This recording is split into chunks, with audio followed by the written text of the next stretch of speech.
আসসালামু আলাইকুম ভিউয়ার্স, আজকে আমরা আসছি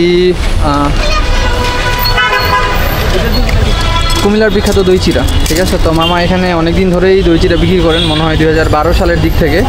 হ্যাঁ, তো ওনার এখানকার দই চিড়া অনেক বেশি বিখ্যাত। ঠিক আছে, তো মামার দই চিড়া বিখ্যাতের কারণ হলো ওনার দইটা অনেক বেশি অথেন্টিক এবং দইটা অনেক ভালো। হ্যাঁ, দইটা অনেক অথেন্টিক এবং এটা উনি অনেক আগে থেকে সেল দিয়ে আসতেছে। দোকানটা মেবি আগে ওই দিকে ছিল, ওই পাশে, ওই থেকে অনেক জায়গা আছে, মানে অনেক সেলিব্রিটি হয়েছে, মানে সব এখান থেকে খায়। আপনার অনেক ভালো লাগে দইটা। তো মামা একটা দই চিড়া মাখান নাকি?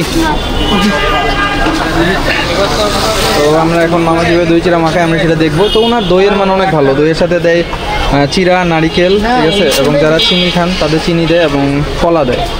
ঠিক আছে, তো দেখি উনি কীভাবে দই চিড়া তৈরি করে।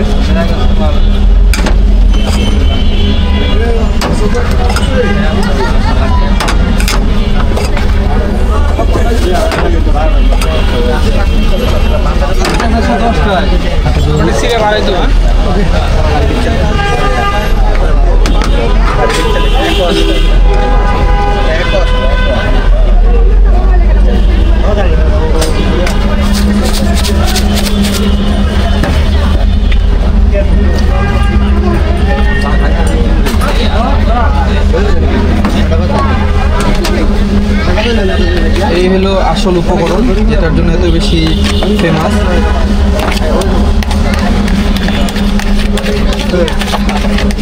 মামার এখানে সবসময় কাস্টমার লেগেই থাকে। দই চিড়াটা এত বেশি স্বাদের এখানে, আমি সেই 2012 সাল থেকে উত্তরায় থাকি, তখন থেকেই মোটামুটি এটার সাথে পরিচিত।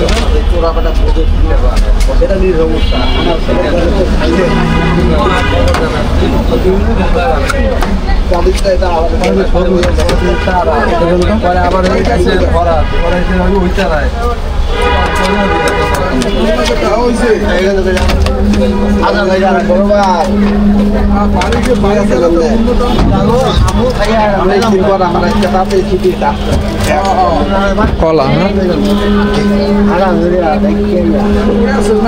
চাম্পা কলা, চাম্পা কলা।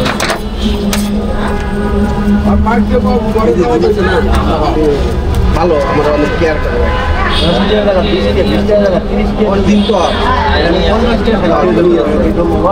আমি তো এই ডিউটি যাইতে পারি।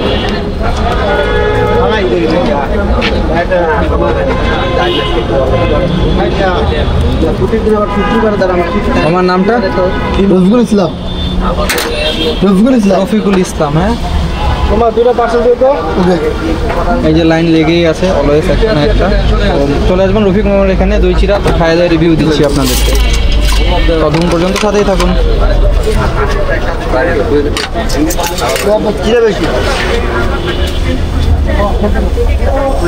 তো ভিউয়ার্স, আপনারা চলে আসবেন কুমিল্লার বিখ্যাত দই চিড়ার দোকানে। তো রফিক মার এখানে সবসময় লোকজন লেগেই থাকে, দেখেন উনি প্রচুর ব্যস্ত।